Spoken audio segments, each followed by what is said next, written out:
So, tell me where the original idea of the Goodhew novels came from. Well, the first idea I had was just really the creation of a crime. I had the idea to commit a murder in a certain way that I hadn't read in anybody else's book. And along with writing that, I ended up incorporating this detective who's obviously grown into a series now. Initially, I had the idea for a film script, and I went to the Town Hall Studios here, and I'm guessing this is about 89, 90, somewhere like that. And somebody called David Yates, who's a local director, he was giving the course, and he said, well, it's really hard to get a film made unless it's a book first. So I set about writing the book, which took several years. And how long exactly did it take to get from the initial idea to publication? Okay. Well, the first idea was 89, and the book finally came out as my fifth book in 2011, so 22 years. And you say that originally it was supposed to be a film, and Yeah. obviously you then moved on to writing it as a book. Have you found any particular benefits to telling it through the form of a book over the sort of shorter form of a film? I don't know really. I think, when you write a book, you are everybody. You are, if you like, the actors, the director, the producer. You do the whole thing. So it's completely your own creation. So from that point of view, whatever you reach at the end is exactly what you've set out to do and what you've made yourself. Whereas with the film, some of the jobs are handed out to other people, and then your role is much, much smaller. So I guess there's a benefit that way. In a way, I think it was probably hard to produce a whole series of films straight off. So I've had the ability to write 7 books in a row with the same detective, and that's been great actually. And so what interests you about the crime genre specifically? Don't know.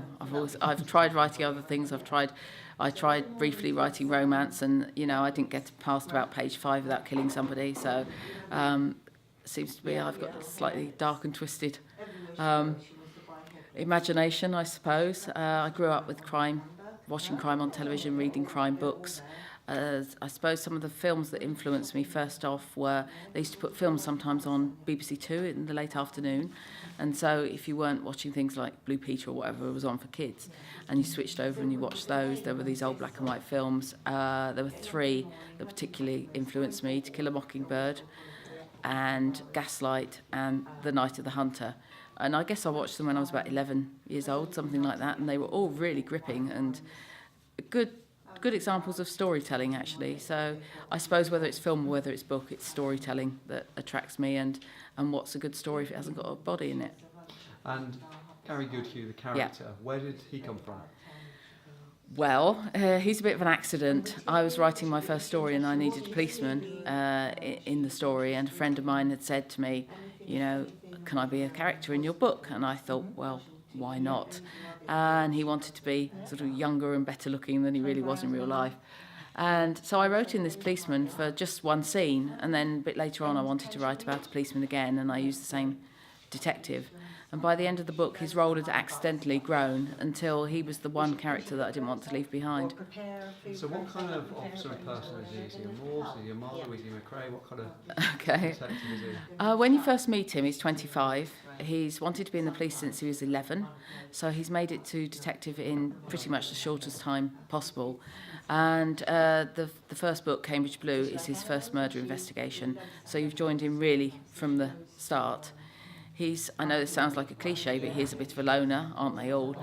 But he's quite serious. He's got a very black and white sense of right and wrong, which has really come from when he was about 12, he got sent off to boarding school where he didn't really fit.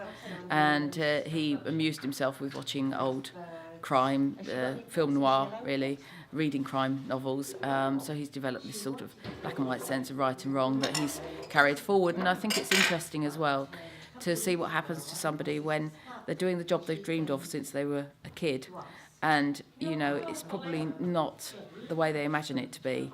So you're following him through that, going from sort of idealising the role to actually finding out the reality of it, and investigating darker cases as he goes along.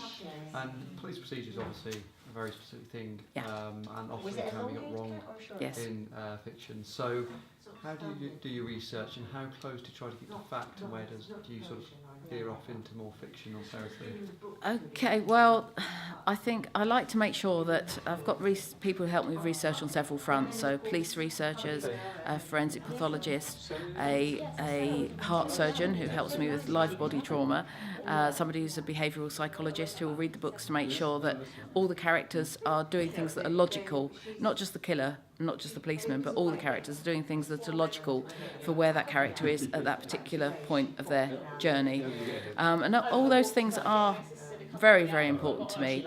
And, you know, we've got a more intelligent set of readers than maybe if you go back to, say, being extreme, you know, Agatha Christie, you know, probably 80 years ago or even longer, going further back. Readers weren't so educated about criminal psychology and those kind of things, different things to do with forensics. You know, everybody's level of knowledge has gone up. So you can be outed as a fraud quite quickly. So I think you've got to be as thorough as you feel you need to be. And so the promise is 6th book? Yes, number 6, yes. So what can people expect from this book? Where is Goodhew? Okay. I sort of hinted a second ago, I suppose, the crimes have generally got darker, and I think that's partly because, you know, as he's investigating other crimes, it's impossible for him to go from book to book without becoming having a certain amount of emotional burdenment. So I think his outlook has darkened slightly. So the books have become darker. I started this book I will start with my ideas grouped together. And I had 3 ideas at the start of this book. One was to kill off a character that I'd had in previous books. So if people have read all the books, they're going to lose somebody that they've met on a couple of occasions before, which obviously adds to the impact of that crime. If people haven't read the books before, then, you know, there's still a crime there, but perhaps that character won't mean so much to them. Secondly, I like the idea of when I lived in Swindon, I was mad about classic cars, and I always used to wonder what people had in lock-up garages. You get these garages where the locks are rusted and weeds are growing up the front, and I used to think, oh, what's in there? Well, it's not classic cars in the garages in this book. I've put something dark in the garages, and, you know, I like the idea of people looking around going, oh, I've got a garage like that down the road from me, I wonder what's in there. And thirdly, I'd come across this story of it's a friend of a friend who'd become in a very nasty relationship that ended up with a court case and a restraining order. And about 3 months after this, she found out that for those 3 months, he'd been living in her loft. And so I knew I wanted a character living in the loft. So I kind of started with those 3 ideas. And I thought around that, what kind of murder plot fits with that? And we end up following a character called Kyle. Kyle's a young man. He's just left the army. He lives with his girlfriend and their baby. Their relationship's quite dysfunctional. Around the corner lives his mum and his younger sister. And his younger sister is kind of the glue that holds the family together. Kyle's got himself in trouble. It's all catching up with him. He's told lies. They found him out, and he's in danger, and so's his family. Okay. And obviously it's 6th book in a series. Yes. Do you need to read the previous books to get into this book, or is there anything that kind of, if you read this, will ruin the previous books? Or is it works as a standalone, but I think if it was me, I think I prefer to read from not necessarily the start, but nearer the start, because there's certain things that have happened along the way. But it does work as a standalone, so you could pitch in there and then go backwards afterwards. Yeah. And you mentioned that the 7th book will be your final book, Yes. at least for now. Yes. What else have you got coming up after? 3 more books, a standalone and then 2 in a new series. So I'm not giving up writing, I'm just giving up Goodhew for a bit. And do you think you'll ever go back to him? I don't know. I leave him at a crossroads, and I've never known what he will do after he reaches that point. So I think, you know, when I'm writing the other books, I might really miss him and I might imagine what he's up to next. Or I might think, you know, I've finished there and I don't know. I'll wait and see.